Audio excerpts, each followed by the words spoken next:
Fala galera, bom? Tô trazendo para vocês um vídeo aqui de como o Turing Tower foi estruturado, pensado e como ele funciona. Se vocês ainda não assistiram o vídeo sobre o que é o Turing Tower, então vocês assistam antes para entender como que foi projetado, como que nós pensamos na projeção e como todo o circuito funciona, tá? Então, basicamente, como que eu identifico os andares do Turing Tower? Como são duas torres com 9 andares cada, a gente tem que identificar 18 andares, correto? E a gente utiliza para isso um sensor de efeito Hall, ok? Então a gente utiliza um sensor de efeito Hall, que é o sensor 3144, e é um tipo comum de sensor de efeito Hall. Ou seja, ele vai identificar um campo magnético e através da identificação desse campo magnético, ele vai mandar o sinal para o seu microcontrolador, tá? Então a gente utiliza um pull-up para o quê? Para deixar o sinal sempre em high, sempre em alto estado, né? E quando ou passar aquele campo magnético lá, o estado vai cair, vai descer. E essa diferença de descer e subir do estado, o microcontrolador vai conseguir identificar e saber que houve um sinal, uma mudança, um chaveamento, ok? E aqui é como o circuito funciona. Então você tem o sensor de efeito Hall, a gente está fazendo o pull-up em uma das pinagens, né? E com uma resistência de 10K, por exemplo, aqui. Aqui tem um capacitor de filtragem, tá? Para o sinal ficar bem filtrado. No nosso projeto, nós não utilizamos esse capacitor de filtragem. Porém, é sempre bom utilizar. Eu vou até colocar no futuro, quando eu for industrializar as placas na PCBWay ou em qualquer outro local que você industrializa as placas, ok? Então daqui é um capacitor de filtragem. Então você tem o positivo, o ground, né, que é o negativo, e o sinal de data que está em pull-up, ok? E assim você vai conseguir identificar o sinal, ok? Tá bom, mas eu quero identificar o sinal, eu preciso codificar esses sinais. E para isso a gente utiliza o CI, que é o Circuito Integrado 74LS147P, que ele vai converter os sinais de 0 a 9 em números decimais, tá bom? Então a gente vai entrar ali com os sinais de 0 a 9 e ele vai me devolver uma saída de 4, ok? Então ele vai codificar 9 entradas, né, de 0 a 9 aqui, no caso, e 10 entradas no caso, né, para uma saída de 4, tá bom? E aqui é como o circuito está projetado. A gente tem aqui toda a parte do pull-up, então aqui são resistências que vão estar ligadas aqui, correto? Na parte dos 5 volts. Perceba que aqui está sendo feito em ground, tá? Aqui a gente fez em pull-up. E aqui vai o nosso CI, ele vai conectado nessa parte. A gente faz o pull-up todo nessa parte aqui, ok? E com isso a gente consegue codificar em qual andar o elevador está parado. Então vai chegar o sinal aqui, né? Vai ser interpretado pelo nosso CI e vai sair uma saída de 4 para o nosso microcontrolador. Ok? Então basicamente funciona dessa forma. O sinal vai ser ejetado pelas entradas, correto? E aí vai ser codificado num número binário de 4 saídas. Ou seja, 000, 0001, 0010 e assim sucessivamente. E aí você consegue atribuir um valor para cada andar, respectivamente, tá? Perceba que isso aqui são portas NOT. Portas NOT não, ele é negado, né? Então o que acontece? Nesse exemplo aqui, ele está em ground. Só que se você olhar nossa placa está usando VCC, tá? Então é 5 volts. Então a gente está usando a lógica inversa, tá? E como que eu faço para usar a lógica inversa? Simplesmente no código, eu inverto a lógica no nosso código em C++, ou no nosso código em C, ou em Java, em qualquer outra linguagem para você controlar seu microcontrolador. Então eu preferi fazer dessa forma e simplesmente inverter a lógica, tá bom? Na hora de programar.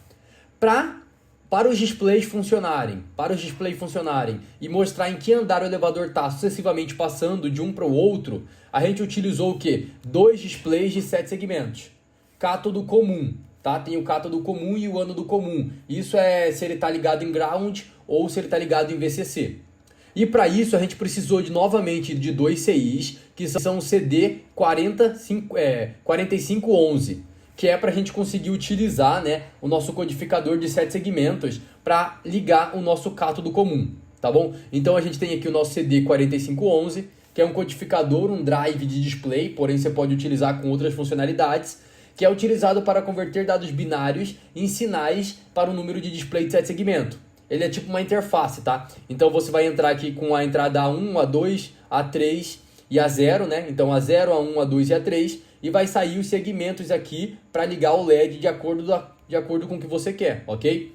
Nós temos também aqui 3 outras possibilidades de configuração. Beleza? E é com isso que a gente utiliza esse CD4511 para fazer o display funcionar e mandar o sinal para o andar. Beleza? Então nós temos também o 74LS595, que é o que? Um registrador de deslocamento de 8 bits. Tá? Então eu vou conseguir deslocar bit a bit nesse registrador para manter os estados. Por que eu estou fazendo isso? Porque eu tenho um número limitado de portas na minha ESP. Então eu tenho que multiplexar, ou seja, multiplexar seria aumentar o máximo possível de portas na sua ESP para que você consiga, por exemplo, eu tenho uma ESP com 30 portas, mas eu preciso de 120 para funcionar tudo. Então eu vou multiplexando. Por exemplo, se eu utilizar esse display aqui, eu já multiplexo e ganho 8 portas. Eu utilizo 3 para ganhar 8. Correto? É assim que funciona essa multiplexação. E para isso a gente utiliza esse display de deslocamento, que é o 74HC595, tá bom? Então você tem as entradas aqui, e aqui você tem os controles da multiplexação, né? Que é o clock, o STCP e o SHCP, tá bom? Então você utiliza esses caras aqui para conseguir modificar o sinal que está sendo lido aqui, de entrada ou saída. Pode funcionar tanto com output quanto input, tá bom? E aqui é como a plaquinha funciona, a projeção da placa. Então o circuito vai aqui, o CI, né? Nosso CI vai aqui. E como que eu faço? Com apenas 3 pinos saindo da minha ESP, eu consigo multiplexar 14 pinos, que seriam necessários para ligar 2 displays, seriam necessários 14 pinos. Ou seja, eu iria usar 14 pinos da ESP. Eu estou usando apenas 3 pinos da ESP para ligar 14 pinos e conseguir fazer meu display. Olha que multiplicação legal que a gente fez, tá bom? Então os sinais, eles vão vir passar aqui para esse CD4511, esse CD4511 que vai mandar os sinais para ligar os nossos LEDs do nosso display de 7 segmentos. Perceba que eu estou passando por uma resistência de 200R para quê? Para não queimar o seu display. No caso, isso aqui está sendo ligado a 5 volts. No nosso elevador final, a gente ligou em 3.3, então não necessariamente iria queimar o nosso LED. Não iria queimar, provavelmente, mas mesmo assim está passando pela resistência, tá? É basicamente isso. E como que funcionam os LEDs da porta? Se vocês assistiram outro vídeo, vocês percebam que cada porta tem 3 LEDs. Ou seja, 3 vezes 9, né? Você vai ter 27. Então ali para cada lado do elevador, correto? Então, olha a multiplexação. Só de LEDs a gente iria precisar de pelo menos em torno de umas 60 portas. Com os sinais de controle e os sinais para ligar o LED. Só que nossa ESP só tem 30. Como que a gente faz isso? Novamente, multiplexando. E como que a gente multiplexa? Usando o registrador de deslocamento, usando o CD4028, que é um decodificador, ou seja, eu vou entrar com 3, 4 sinais e ele vai sair para mim 8, 10 sinais. E eu tenho aqui o SH74HC04, que é uma porta NOT. Eu tenho 6 portas NOT, portas inversoras, tá? Então eu vou entrar com sinal de 5 volts, ele vai ir para 0. Eu vou entrar com sinal de 0 volts, ele vai ir para 5. Ele inverte o sinal lógico da porta. Então nós temos o CD4028, que é um decodificador binário decimal de 3 bits, tá? Então o que acontece? Eu vou ter aqui nossas entradas, né? A, B, C e D, e vai sair aqui os sinais, né? No caso, vai entrar nossos sinais aqui, né? E vai sair nossa entrada A, B, C e D, tá? Ele vai decodificar os sinais. Tá bom? No nosso pinout. No caso, eu vou entrar os sinais aqui, né? No A, B, C e D, e ele vai sair nesses caras aqui, tá bom? Tava falando aqui a lógica invertida, me confundi. E a gente utiliza aqui nossa porta NOT, por quê? Porque quando a luz vermelha liga, a laranja tem que apagar. A verde tem que apagar. Quando a luz verde liga, a vermelha tem que apagar. Então perceba que é uma lógica inversa entre os dois. Então um é controlado pelo outro com a porta NOT. Por isso que a gente utiliza esse CI, circuito integrado, SH74HC04. Que ele vai ter o quê? 6 portas NOT. Perceba, eu entro com sinal, ele sai aqui. Eu entro com sinal, ele sai aqui. E ele sai o inverso. Se eu entrar 5 volts, sai 0 volts. Se eu entrar 5 volts, sai 0 volts. Se eu entrar aqui, por exemplo, 0 volts, sai 5 volts. Então nós temos essa porta NOT, tá? O circuito completo é o seguinte. Olha como que ele é. A gente utiliza o CD4028, 2 do CD4028, um registrador de deslocamento, tá? Uma porta NOT aqui para inverter os sinais.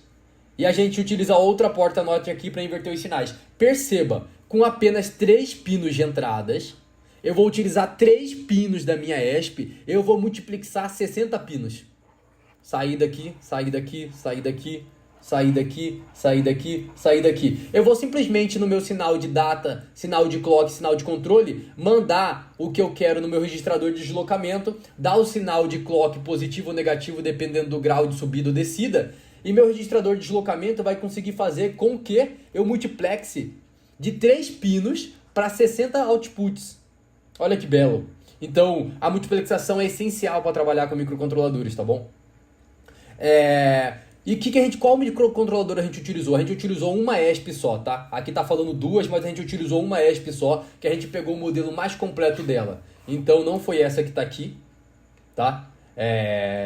E a comunicação, o que acontece? A comunicação iria utilizar duas ESPs, porque a gente ia comunicar pela porta serial. Uma ia fazer o elevador funcionar, a outra ia conectar com o banco de dados. Só que a gente conseguiu multiplexar tanto que o quê?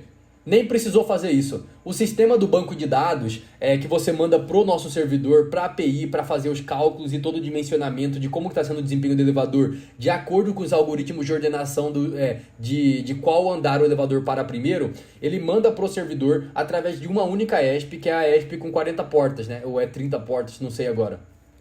E eu consegui fazer tudo isso por lá, porque aí eu consegui alocar a memória, né? Então a memória tinha um problema de alocação, eu coloquei para usar a memória máxima, desparticionei a memória e aí eu consegui colocar todo o código dentro de uma ESP só. Todo o código foi feito em C++, utilizando orientação a objetos, que é a minha preferência. Então nós temos o código aqui. Eu vou depois colocar esse código no GitHub, tá? É que ele está em outro computador, eu vou disponibilizar para vocês, mas o código está aqui. E tem o aplicativo de celular, né? Que é o Turing Tower App, você consegue baixar na Google Play para o quê? Conectar por Bluetooth no Turing Tower e conseguir controlar os elevadores individualmente um por um. Então, por favor, assistam outro vídeo para você baixar o Turing Tower aqui, ó. Assistam outro vídeo, espero que vocês tenham gostado. Se inscrevam no canal, tô tentando melhorar a explicação, se bem que talvez tenha ficado uma merda. Mas enfim, é nóis, valeu, espero que vocês tenham gostado. É isso aí, e se inscrevam no canal.